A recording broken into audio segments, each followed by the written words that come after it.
Olá, irmãos e amigos. Que a paz do Senhor Jesus esteja com todos vocês, com todos nós. Estamos aqui para uma breve abordagem sobre o assunto que estaremos estudando no momento do estudo bíblico do próximo sábado. E o tema sobre o qual nós estaremos conversando diz assim: no princípio criou Deus. Neste assunto nós vamos dar abertura a uma série de outros que virão depois, em cujos temas depois que iremos abordar, vamos tentar fazer uma reflexão sobre cada momento da criação, cada fato e os seus acontecimentos no momento exato da sua ocorrência, com base na obra criadora de Deus. Mas hoje nós vamos apenas ponderar sobre o fato de ser Deus o Criador. No princípio, criou Deus. Esses 3 pontinhos que os irmãos veem aí depois da palavra Deus, dá exatamente essa ideia. Tudo quanto há, foi Deus quem criou. E nós vamos abordar isso, como já dito, cada momento da criação, fazendo algumas considerações para o nosso benefício, para entendermos bem esta questão do processo da criação.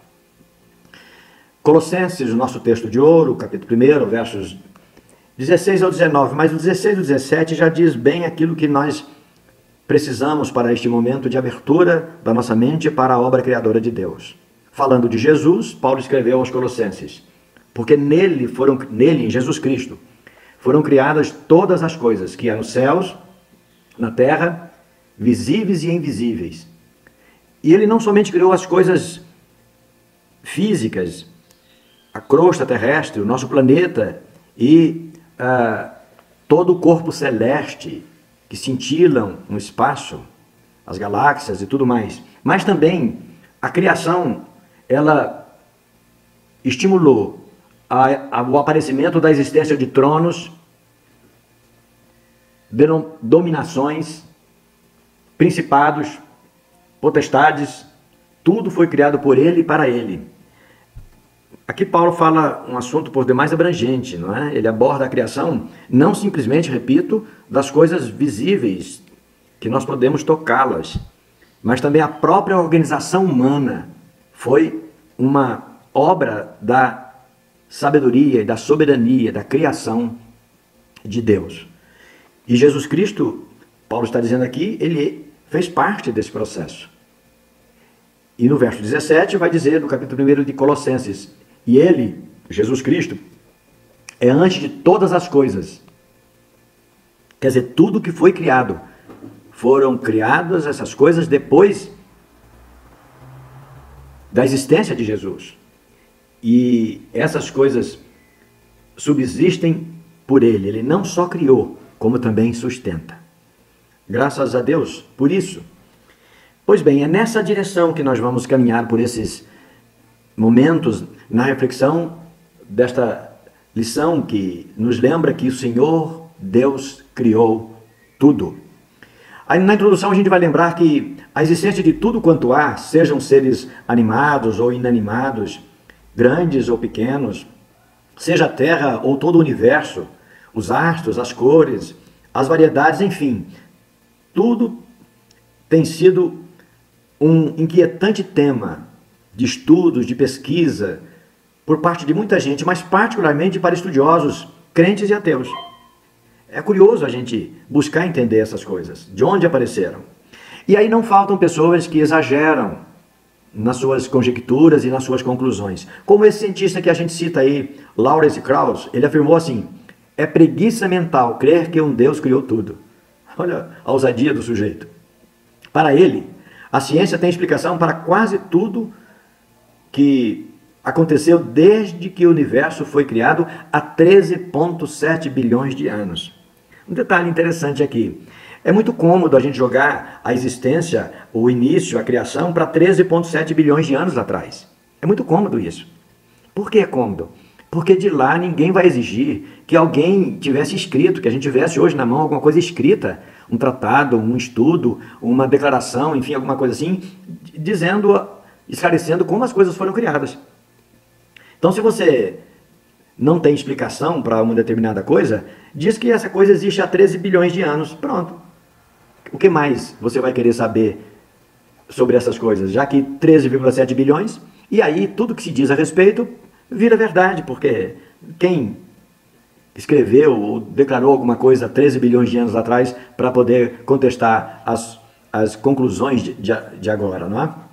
Por isso a gente diz que, aliás, ele, né, disse que a ideia da existência de um Deus é irrelevante. Claro, você joga a criação para 13,7 bilhões de anos atrás, e para que crer em Deus? Não vamos ter necessidade de um Deus para criar, porque nós já jogamos tudo lá atrás, não é? Colocamos as coisas há 13,7 bilhões de anos. Para essas pessoas, disse esse cientista Lawrence, não é? Deus e milagres são obsoletos. Não é? Negar Deus também, Deus não vai contestar com ele. Não é? Então, fica fácil também. Mas a verdade é que na criação, o relato seguro que nós temos da criação, aí o Salmo 33, versos 6 e 9. Pela palavra do Senhor foram feitos os céus, e todo o exército deles pelo Espírito de sua boca. E essa é a informação mais segura, mais acertada que nós temos. Porque no verso 9 do Salmo 33, ele falou e tudo se fez, mandou e logo tudo apareceu. Graças a Deus. Irmãos, para a gente poder caminhar aqui, não é? Para dizer para vocês que essa questão de comprovar as coisas, a forma de provar as coisas, ela pode ser dividida em pelo menos três maneiras. Há 3 formas de nós comprovarmos as coisas.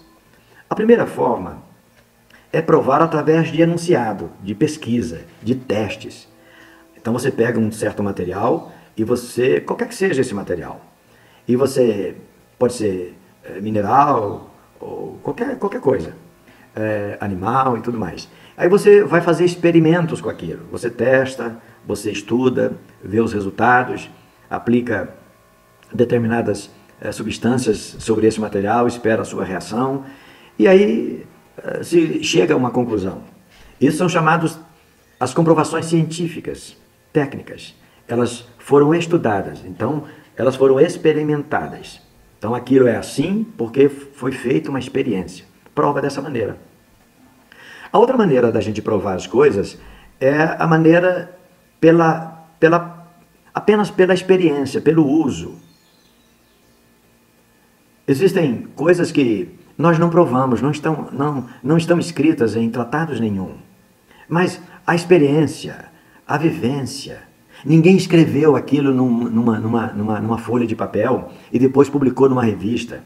Mas a vivência, a experiência. E aí estão os nativos, né?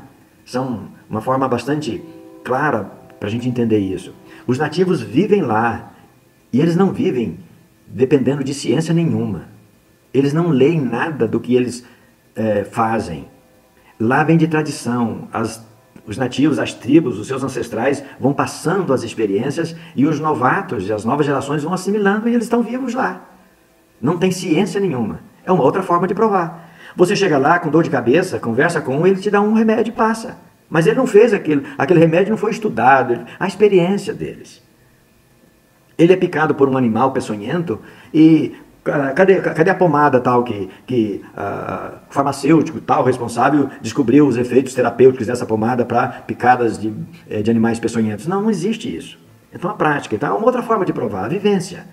Independente de ciência, independente de enunciado, independente de testes, independente de estar escrito e publicado numa revista de renome e tal. Então, é uma outra forma, a experienciação. E uma terceira forma de provar as coisas é a fé. É a fé.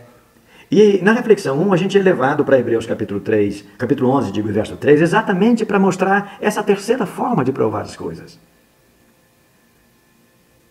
E o que é que está escrito em Hebreus 11, verso 3? Pela fé entendemos que os mundos pela palavra do Senhor foram criados, de maneira que aquilo que se vê não foi feito do que é aparente. É isso. Pela fé, é a maneira de provar. Então, para aquele que tem fé e crê na palavra de Deus, não precisa ninguém explicar nada. O que existe foi feito por Deus. Isso é fé. Você não vai provar para um cientista, você não vai convencer ninguém. Se alguém falar assim, abra a Bíblia aí e prova que Deus criou. Não, a Bíblia não prova essas coisas. Nós cremos ou não cremos. A questão da fé é isso daí. Mas na reflexão 1 a gente lembra aí que nessa discussão da criação, se foi Deus que criou ou não, tem um detalhe que passa quase despercebido e é um paradoxo, é uma contradição muito simples entre as pessoas que se arrogam como cientistas, estudiosos e tal. Eles negam ser Deus o Criador e insistem em afirmar que tudo surgiu do nada. Presta atenção, mas que na verdade esse nada era uma energia que se encontrava no vácuo. Percebem? Se tinha uma energia no vácuo, então tinha alguma coisa. E quem criou essa energia? De onde essa energia surgiu para as coisas aparecerem? Entende? Então, na verdade, se veio do nada, não veio de uma energia. Mesmo aqueles que defendem a ideia do Big Bang, o grande estrondo, olha, o que é que estoura? Nada estoura, nada não estoura. Se houve um grande estrondo, se tivesse havido mesmo o tal grande estrondo, esse estrondo aconteceu por quê? Explodiu, o que é que explodiu? O nada não explode. Entenderam? O nada não explode. Então, é uma outra grande farsa, é uma outra grande afirmação que se diz científica, mas é uma inocente contradição, não é? Dizer que as coisas veio do estrondo, do Big Bang, aí está aí propalado no mundo inteiro, na literatura, não é? Que o Big Bang é o grande estrondo, aí as coisas apareceram. Mas como apareceu? Quem criou o Big Bang? O Big Bang é um estrondo, repito, que veio de alguma coisa. Estourou, alguma coisa estourou, mas o que é que estourou? E quem criou isso que estourou? Não é? Muito bem. Pedro, aí na sequência 1, vai dizer que Deus criou todas as coisas, mas ele não está sujeito à criação. Ele criou, sem se envolver com a criação. A criação não tem poder, não tem domínio sobre ele. É o que está escrito aí na nossa sequência 1. Deus foi quem criou todo o universo. Aí vai aparecer, eu vou citar aí, a gente vai citar aí, que vai aparecer os mormons, que para tentar amenizar um pouco e criar uma forma própria de explicar a questão da criação, vai dizer que Deus tinha um pai. Quer dizer, mas se nós olharmos para essa coisa aí, então, quem foi o pai de Deus? E quem criou o pai de Deus, né? Então, na verdade, não adianta querer explicar que a origem de Deus, porque nós vamos chegar em outros seres, necessariamente, que a gente não vai ter explicação. Na verdade, ou nós cremos que Deus criou ou não cremos. E é preferível que a gente creia. Na reflexão 2, a gente é levado a ver Deus, a encontrar Deus. Não que o firmamento, o sol, a lua, as estrelas, como fazem muitas tribos nativas, adoram como deuses. Não. Mas o poeta de Israel, ele afirmou aí no Salmo 19 que os céus proclamam a glória de Deus. Não é? Quer dizer, quando a gente olha para as coisas criadas, para o grande firmamento, a gente pode contemplar a glória de Deus, no grande firmamento. Não é? Os céus manifestam a glória de Deus. Coisa linda.